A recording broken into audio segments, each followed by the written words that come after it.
menangkap dua orang kepala daerah, yaitu Gubernur Aceh Irwandi Yusuf dan Bupati Benar Meriah Ahmadi Abdul Ghani.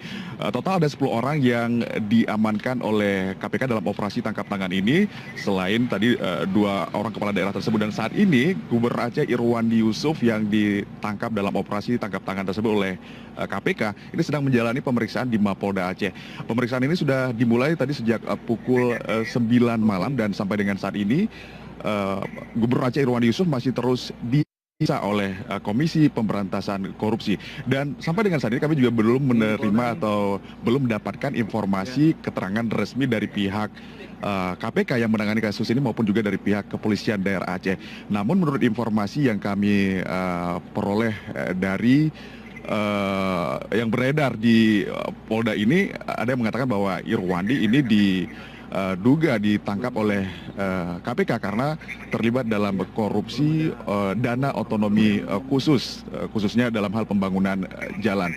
Dan saat ini juga Irwandi Yusuf masih terus menjalani pemeriksaan secara insentif. Sementara Bupati Benar Meriah Ahmadi Abdul Ghani saat ini menurut informasi yang kami peroleh ini sedang menuju kemari ke Polda Aceh untuk selanjutnya esok hari rencananya ini akan dibawa ke Jakarta untuk dilakukan pemeriksaan lebih lanjut di kantor KPK.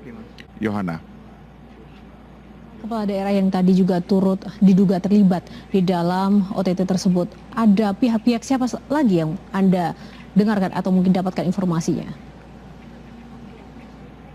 Ya, total ada 10 orang yang diamankan oleh pihak KPK, di mana 8 orang lainnya adalah ini pihak non-PNS. Namun kami juga belum memperoleh informasi secara detail siapakah 8 orang tersebut lainnya yang juga memang diamankan. Meskipun kami juga mendapatkan kabar begitu, ada informasi yang beredar, ada anggota DPR RI yang berinisial F asal Aceh juga diamankan dalam operasi tangkap tangan ini. Namun sekali lagi kami juga belum mendapatkan informasi keterangan resmi dari pihak KPK yang sedang menangani kasus ini, Yohana. Baik, Al-Hadi, terima kasih untuk informasinya. Kita tunggu update terkini perkembangan dari kasus tersebut. Al-Hadi Habibi langsung dari Aceh. Pemirsa, jumlah korban